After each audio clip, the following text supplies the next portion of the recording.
ini hal-hal yang perlu ada. Skill itu pertama, jadi kemampuan harus ada, support itu kita bisa lakukan, kompetensi kurang lebih sama dengan skill, semangat, tujuan, leadership, coaching dan motivation. Kita coba bagaimana cara-cara yang bisa dilakukan untuk menghadapi berbagai masalah yang ada di dalam tim. Contoh misalnya ciri-ciri perilaku yang bermasalah. Kalau misalnya tim kita sudah mulai masalah, setidaknya ini yang muncul gitu ya, yang biasanya muncul. Yang pertama produktivitas menurun, kemudian kualitas kerjanya tidak bagus, tidak menepati deadline, menghindari tugas yang sulit, tergantung pada atasan, bolos, inisiatif rendah, menarik diri. Menarik diri itu artinya kalau misalnya biasanya ngumpul, dia nggak ngumpul sendiri. Selalu mengeluh, tidak kooperatif, tidak bersemangat dan mudah tersinggung. Cara-cara yang bisa dilakukan ada banyak. Ini nanti kita runut satu-satu. Salah satunya adalah training, yang disebut dengan training, terus mentoring, kemudian consulting, kemudian lagi adalah coaching.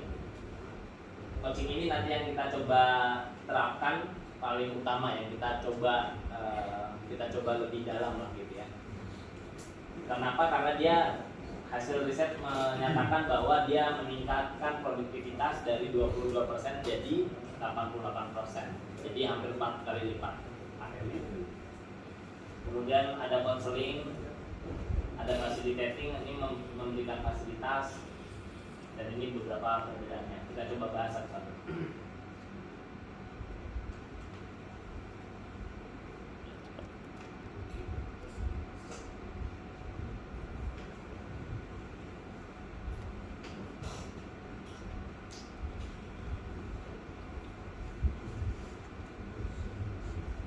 Yang pertama adalah training ya.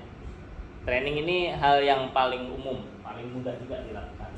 Jadi memberikan suatu transfer knowledge, keilmuan diberikan kepada anggota. Karena trainer ini melatih orang tentang suatu hal, suatu subjek, maka mereka harus ahli pada subjek tersebut. Ini yang biasa kita lakukan di lapangannya. Karena kita sudah paham, kita kasih tahu. Ini disebut dengan training. Mereka menangani isi keahlian subjek yang dilatih dan juga proses melatihnya. Jadi kita pikirkan juga cara melatihnya kayak apa. Kemudian selanjutnya ada mentoring. Metode pengembangan di mana seseorang akan mengajarkan tips and trick, pengalaman, metode, cara sukses sesuai dengan pengalamannya. Seorang mentor adalah orang yang sukses di bidangnya, artinya dia sudah dia sudah berhasil ya, dan dia akan menularkan ilmunya kepada klien.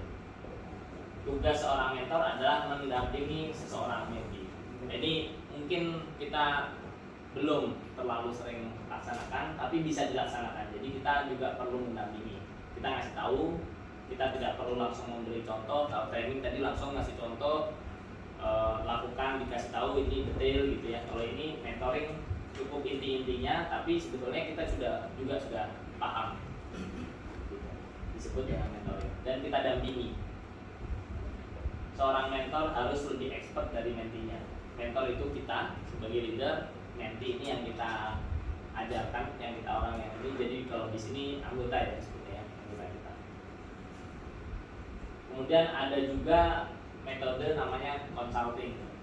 Pihak yang memberikan masukan atau konsultan untuk memecahkan suatu masalah tertentu. Masalahnya tertentu, waktunya singkat, kemudian membantu menyelesaikan masalah dalam jangka waktu yang lebih panjang. Bisa juga waktunya agak panjang tapi masalahnya spesifik biasanya. Kalau konsultan umumnya kerjasama diakhiri setelah masalah tersebut dipecahkan. Biasanya pihak luar kalau konsultan. Jadi dia datang hanya untuk membantu kita menyelesaikan masalah-masalah tertentu. Setelah itu selesai, dia akan pergi lagi dari lokasi. Selain berdasarkan fakta yang ditemukan dan penilaian memberikan konsep, solusi, dan saran, juga membantu meningkatkan produktivitas, efektivitas, meningkatkan penjualan, dan seterusnya. Dapat dilakukan untuk pekerjaan di luar perusahaan klien, misalnya riset untuk produk, rencana pemasaran, rencana bisnis, gitu, dan seterusnya. Biasanya dengan memberikan jawaban atas pertanyaan yang diajukan klien. Jadi contohnya kalau di kondisi bapak-bapak misalnya minta tolong pihak lain ya untuk datang ke tempat bapak karena kasus tertentu, misalnya meminta katakanlah bagian HRD atau bagian lain yang lebih tinggi dari posisi bapak untuk membantu memecahkan masalah yang ada di lokasi bapak. Bisa juga dilakukan ke peer teman yang selevel tapi dari bagian lain yang sudah pernah menyelesaikan masalah ini. Dia datang untuk menyelesaikan satu masalah, kemudian selanjutnya kita sendiri yang ada di dalam situ menyelesaikannya. Jadi dia hanya membantu, biasanya disebut konsultan. Kemudian ini coaching.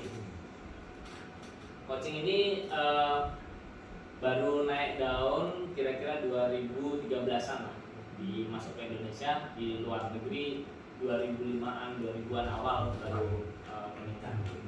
Jadi coach ini bertugas sebagai fasilitator, bukan guru. Jadi kita hanya memfasilitasi, bukan menggurui. Nah, seorang coach adalah seseorang yang mendukung tujuan klien. Jadi si klien atau anggota kita, dia harus punya tujuan dulu. Kita harus bangun tujuannya dia. Coach percaya bahwa solusi ada pada setiap orang. Jadi kita ini perlu percaya bahwa anggota kita sebetulnya punya kemampuan untuk menyelesaikan itu. Jadi coach tidak akan memberikan ilmu solusi tertentu, tapi mengajukan pertanyaan-pertanyaan untuk menggali seseorang agar bisa menemukan sendiri solusinya. Ini sama seperti psikolog sebenarnya. Psikolog ketika dia konsultasi, gitu ya, memberikan konseling, sebetulnya dia hanya nanya aja, gimana Pak kabarnya, gimana apa yang dirasakan, apa yang disolusikan, apa menurut Bapak masalah ini solusinya apa gitu. Pertanyaan-pertanyaan kira-kira gitu. Nah, coaching ini juga sama. Kita ke anggota kita cenderung sifatnya bertanya. Dia yang akan menjawab. Nah, ternyata itu jauh lebih berhasil daripada kita mengasih perintah.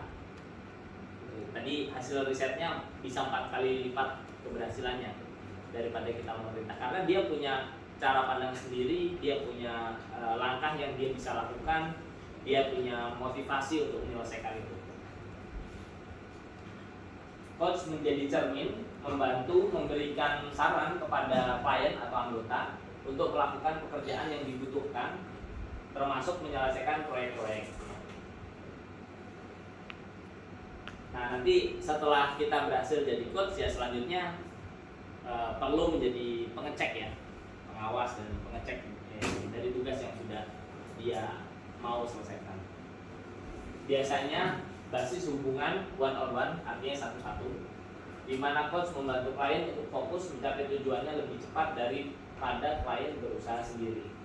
Ini nanti dari sisi anggota kita, dia rasanya seperti punya teman untuk menyelesaikan, walaupun sebetulnya bukan teman ini yang menyelesaikan, dia sendiri yang menyelesaikan, tapi dia seperti punya teman. Si atasannya ini seperti paham gitu apa yang dia rasakan, apa yang dia mau selesaikan, apa yang mau dia lakukan, kira-kira gitu. Makanya biasanya hubungannya one on one, jadi satu-satu. Walaupun bisa juga coaching dilaksanakan secara terbuka seperti ini, tapi memang lebih efektif one on one. Coach adalah orang yang ahli dalam memfasilitasi pencapaian tujuan, proses pengembangan diri klien, namun dia tidak perlu ahli benar dalam topik yang sedang dia coaching. Jadi kalaupun atasan ini tidak betul-betul paham, seperti kemarin mungkin, atau mungkin nanti bapak-bapak ketika naik lagi posisinya gitu ya, itu kan mungkin masuk ke dunia yang bapak belum benar-benar pahami. Yang penting bapak bisa lakukan seperti ini, insya Allah aman gitu. Jadi nanti tim bapak yang akan bekerja lebih optimalnya. Coach biasanya membantu klien dengan menyediakan tools dan hal-hal yang dapat memotivasi dan membantu pencapaian. Jadi kita membantu support aja.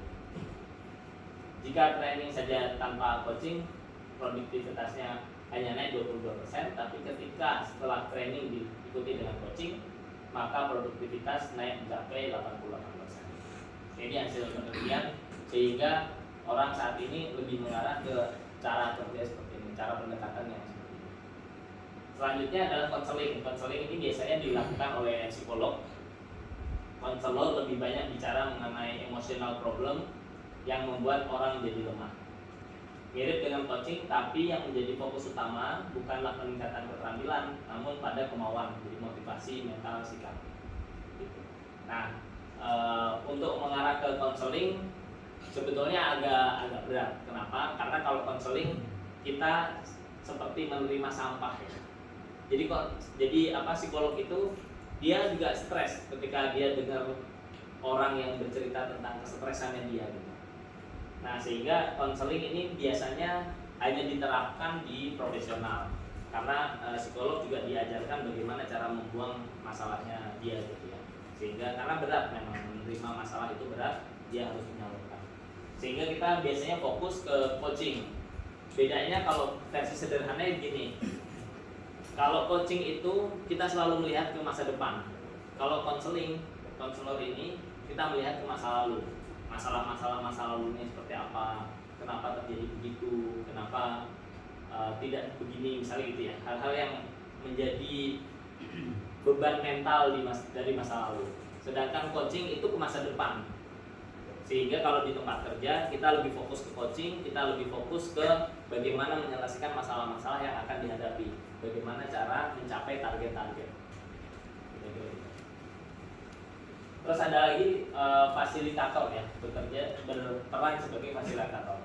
Fasilitator ini fokus pada pengembangan dan pengolahan proses yang efektif yang membantu kelompok mencapai hasil yang mereka kehendaki.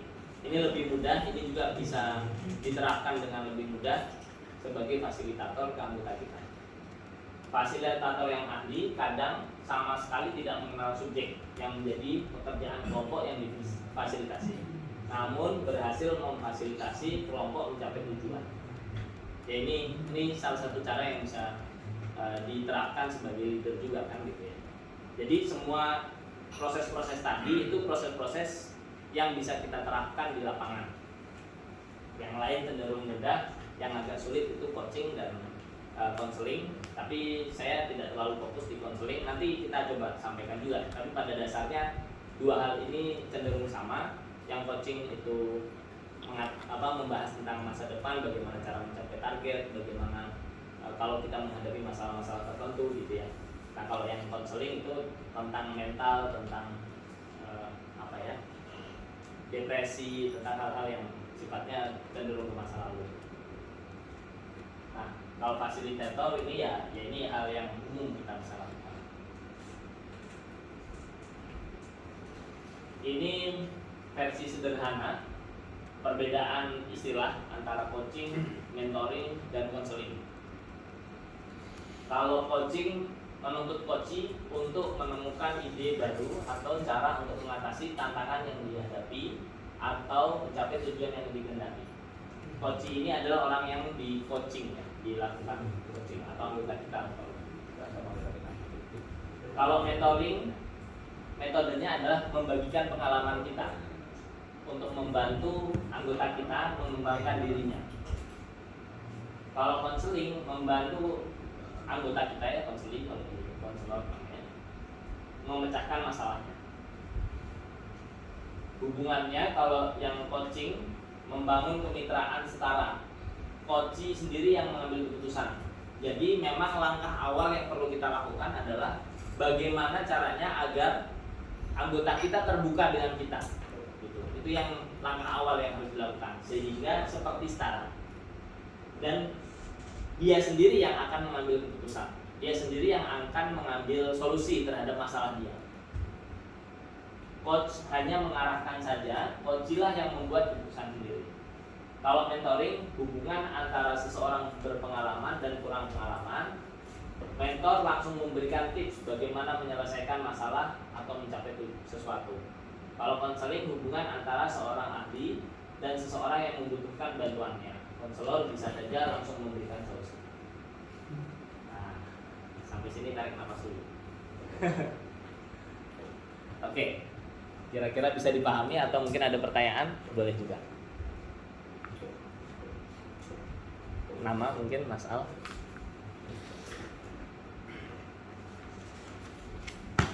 Rekan-rekan, kira-kira ada pertanyaan karena kita akan memasuki sesi coaching nanti ya. Jadi sesi coaching ini gunanya nanti akan diterapkan kepada anggota-anggota di bawah rekan-rekan semuanya. Jadi perlu dipahami pertama terkait dengan definisi, walaupun ini banyak, saya sudah memberikan materinya. Cuma secara umum perlu dipahami saja, tidak perlu merujuk pada sebuah tulisan yang di depan, tapi jika memahami secara deskripsinya atau pengetahuan umumnya itu sudah cukup bagus gitu. Nah, jika ada yang masih bingung silakan mungkin ingin ditanyakan.